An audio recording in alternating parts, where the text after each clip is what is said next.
الاخ ايهاب الفولي، يا ريت تطلبوه من فضلك. هو ايهاب معانا على التليفون. طب يا ريت نسمعه بقى ليه بالظبط. طيب الاستاذ ايهاب الفولي نائب رئيس القسم الرياضي بالمصري اليوم. استاذ ايهاب اتفضل.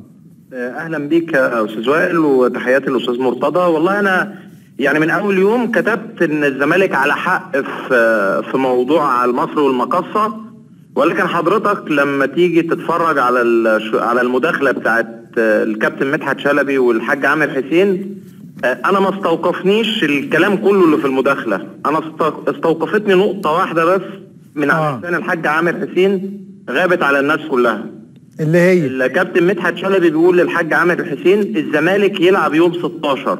رد الحاج عامر وقال ما ينفعش ولا يجوز يلعب الزمالك يوم 16 لان عنده ماتش يوم 19. يبقى هنا السؤال الاهم، مين اللي بعت للامن جواب قال له الزمالك يلعب يوم 16؟ اذا كان رئيس لجنه المسابقات بيقر ان الزمالك ما ينفعش يلعب يوم 16 اللي هو من حد يعني هنا يعني رئيس لجنه المسابقات ما كانش موافق على يوم 16 ده على اعتبار ان الزمالك عنده ماتش تاني بعد يومين، يعني بيقول ما ينفعش اصلا. يعني لما اتعرض عليه الطرح على الهوا قال له، وده اللي بيدير لجنه المسابقات وهو اللي بيحدد مين يلعب امتى ومين يلعب فين، وهو اكتر واحد عارف اذا كان ينفع فريق يلعب يوم 16 اللي هو يوم الاحد وبعديه يلعب الاربع، فقال له ده مستحيل ما ينفعش يلعب لان هو 16 ل 19. فرد عليه قال له العب 14، ما علينا العب 14. لما الحاج عامر نفسه كان بيرد غيبه الزمالك وبيقول ان الزمالك ما ينفعش يلعب يوم 16، ازاي الحاج عامر او من اناب عن الحاج عامر بعت للامن او بعت للزمالك طلب منه اللي الحاج عامر نفسه مش عايزه يحصل؟ يعني الحاج عامر بيقول ما ينفعش الزمالك يلعب يوم 16، انت عايز الزمالك يلعب يوم 16 ازاي؟ ده شاهد ده موجود في المداخله التليفونيه يعني.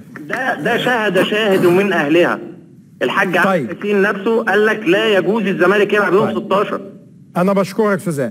اللي انا اقصده يا استاذ مرتضى، اختار معركتك جيده. ايهاب اهلاوي تمام.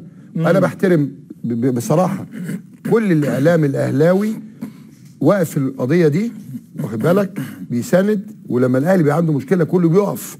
يعني لما النادي الاهلي قال لك انا مش هروح الجونه، مش هلعب هناك، هروح برج العرب ولا مش هلعب، قال له حاضر، وده ما كانش حقه على فكره، تمام. انا طلعت قلت طيب ما دام ده ماتش الاهلي هو حر يلعب في الجونه يلعب في برج العرب، حريته، تمام.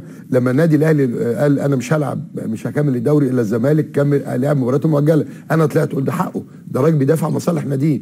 اشمعنى انا لما اجي بدافع عن مصالح ناديه الزملكاويه بقى اللي عايزين طرطور تاني؟ طرطور انا مش هبقى طرطور.